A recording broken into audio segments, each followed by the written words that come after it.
Dimensional inspection is used to find where part deviations occur and report their magnitude and direction, empowering manufacturing teams to take corrective action.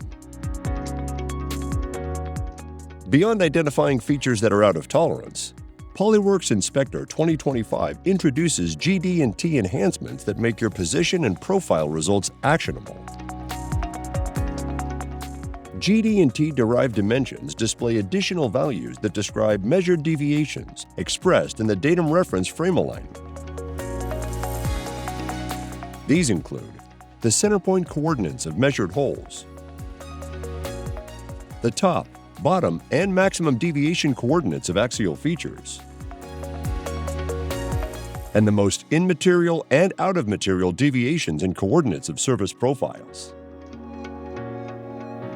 These additional values help you understand deviations more completely, enabling the manufacturing team to pinpoint the corrective actions needed. In multiple part measurement, these insights, integrated with the comprehensive SPC toolbox and PolyWorks Inspector, help in identifying the performance of your manufacturing process.